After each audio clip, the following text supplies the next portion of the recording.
Hey, what's going on? Doc Danny here with the PT Entrepreneur Podcast, and today we're talking about the 4 signs that your staff clinician has a money mindset problem. This is something that I think is incredibly common in our profession, just healthcare in general, that we end up having a lot of issues with money and our relationship with money and our relationship with selling services that we have for money, because number one, this is like, we're helping people with injuries. We get a lot of personal satisfaction out of doing that. We would do it for free if we could. It comes from a good place. Okay, so this is a problem that comes from a good place. Doesn't mean it's not still a problem in your business. And this is something you have to address yourself first. And usually for the business owner, they tend to address this far better because it legitimately is how they're, paying for their livelihood. It directly reflects that.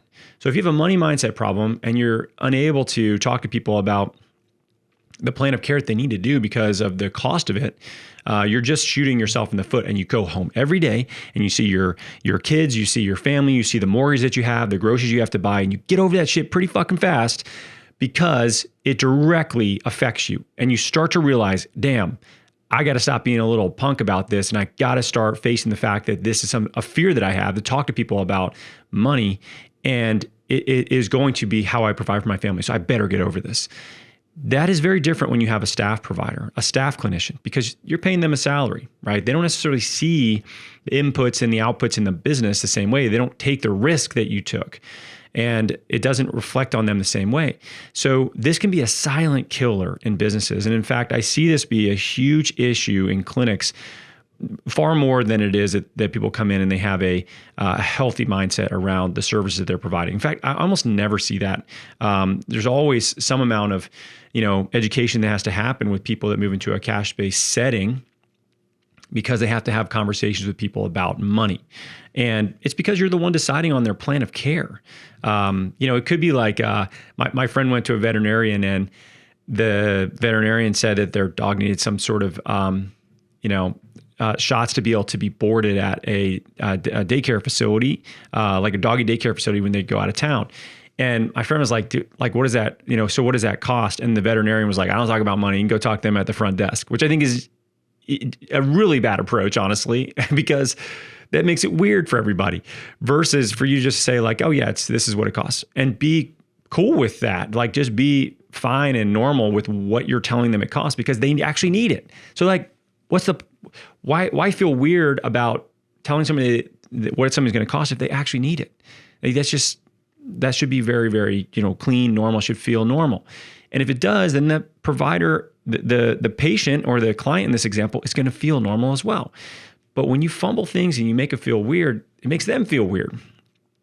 So here are 4 signs that your staff clinician is struggling with a money mindset issue that you need to address and you need to talk to them about. So number 1, they're deciding on affordability for patients, versus deciding what people actually need. So I'll give you a good example.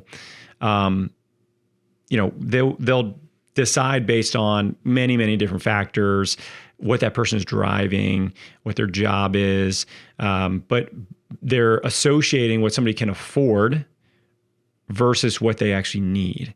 So this idea of like, I think they can probably only afford, to come in visit to visit, versus they need to come in for 3 months to solve this problem for, whatever the diagnosis is. Be agnostic to what you think people have access to or not. Like, that is disrespectful. It's just the wrong way to look at it. Like, you're basically saying, based on someone's occupation, the way they dress, their vehicle, that you're deciding for them what they can afford, versus they're obviously here. They want to get better. What do they need to do? What is that? And then if they do need to downgrade to other things because of true affordability issues, we can always do that. But don't start with that. Don't position something for them based on your preconceived notions that are in many cases inaccurate. And I mean, I've talked about this a lot as far as like patients that you may not think can afford what you do, but obviously can for a number of other reasons. You don't know what their family dynamic is like. You don't know what kind of access to resources they have. You don't know how much they value this and how important it is to them. People will spend money on the things that they value the most. They may have zero value in other things that maybe you assign value to, but it's not your job to assign that to them. 2, they apologize for pricing. If your staff is saying, look, I know this is expensive, you're dead in the water. That is not good. Like, you don't justify your pricing. If somebody asks, why is this more expensive? It's because we're the best at what we do. That's why. We're unicorns when it comes to this stuff. We're the best in the area by a mile. We have the best outcomes, the best experience. We have the best processes to get you where you want to go. How important is the outcome to you? Do you want to work with the best, or do you want to work with the cheapest option for your vehicle in life, your body? Don't lose your authority for your own expertise. And I see this constantly. People who are they are world-class clinicians. They justify their pricing to people, and it makes it less valuable than if they didn't justify it at all. When people are like, why does it cost X amount to work with PT Biz? Because we've worked with 1,000 clinics. We have an incredibly strong track record. We have a reputation of people that trust us. We have high outcomes that are documented, and we've changed the profession. We've added hundreds of millions of dollars in recurring revenue to the cash-based world. That's why it costs us to work with us, because it's certainty of the outcome, because we have world-class people that work with us that help people get the outcomes that they want, that directly changes their ability to create time and financial freedom for themselves and for their family. You don't have to compare that to somebody else. It is what it is, because we're the best at what we do. If you're the best at what you do not apologize for what you charge. In fact, for what you do is probably a steal to other people and with the way that they associate value. And it's far more valuable than many things that people pay a lot of money for already. Don't justify it. Don't try and apologize at that. Like, I'm sorry it's this much. This is the way the clinic has it set up. Like, what the hell? And I've seen all these things happen. Like, that is killing your clinic if that's happening. If somebody's struggling, to see value in what they do, you have to have a conversation with them about, like, what is it worth to have somebody be able to throw baseball with their son when they're coaching their team and they're unable to do that? What is it worth for somebody to be able to hike up, this whatever mountain with their kids or their grandkids? What is it worth for somebody to be able to participate in this sport that they do, where their community is there? They travel with them. It adds just so much joy to their life. Like, what is that worth? What is it worth for them to be able to take care of their body long term and understand and learn from you, to be able to take care of this very, very precious asset that they have, that is their body, and in a limited amount of time that we have? Like, what is that worth? It's incredibly valuable when you put it in the right context. And for a lot of your providers, they're not really viewing it that way. And what they've learned is what the insurance companies have told them that they're worth, what the general sort of like PT profession thinks that they're worth, and what you're worth is what somebody's willing to pay you. All right. And if you're really good at what you do, you should charge, for what that is. But your staff doesn't feel the same way as you, because it's not their business. So you're going to have conversations with them about that. And these are signs that that's somebody you're going to have a conversation with. Okay. If they are downgrading plans without clinical justification. So here's an example. Let's say they need to see somebody for 3 months. Or in this example, let's use visits. Let's say that they need to see somebody for 6 months. And normally that would be maybe a 20 visit package that they would purchase to work with somebody over a 6-month period.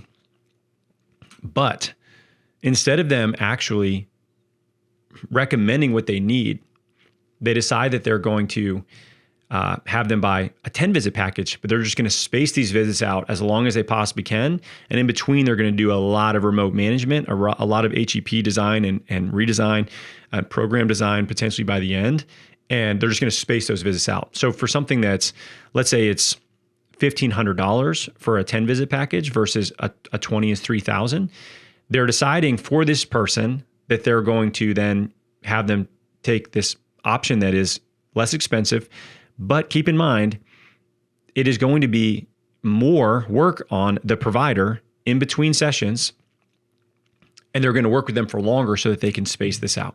I'm not saying this is a bad decision if people cannot truly afford what they need to do, but to start there, to go there, and to do that on behalf of the patient without actually letting them make a decision of whether they want to commit to what would be best or to what is going to be not as good, but also a lot more work on the provider in between, without any additional, payment for that, that is not up to the staff clinician. The staff clinician should give somebody a recommendation based on what their evaluation shows, the diagnosis and prognosis that they have, period. And if that person needs to come in for 6 months and see you 20 times, then that's what you need to tell them and let them make a decision that they can't do that. And then we can start to try to figure out how to be as creative as we can to work with them. But the reality is you don't start there. And I've seen this on many occasions. And if you have staff clinicians, I bet you this is happening in your own clinic right now, where they're saying, this is less money. I feel more comfortable here. I'm going to sell this, but then I'm going to space it out. If somebody is doing, let's say, a 10-visit package, that's really something that should be completed in 3 months, somewhere in that range. If somebody needs to see you for 6 months, you really need to give them the option that is appropriate for them, regardless of what the cost is. And again, this comes back to you're making buying decisions based on what the provider or what the patient, should make the decision for. It's not up to you to make the decision for them. It's up to you to give them the diagnosis and the prognosis and the corresponding plan necessary to achieve the goal they have. And it's up to them to decide whether that is something they can do or not for you to decide that on their behalf. And this is an absolute silent killer in your business. If you think about this, let's just say you have 5 people a month that this provider is seeing that should be doing something that is twice as expensive in your business, and they're doing it for half as much. So $1,500 versus $3,000. That's a $1,500 difference times 5. That's $7,500. That's $90,000 in revenue difference in a year if that number was to be the same every single month, just by them making a buying decision for the patient and not based on what they need first.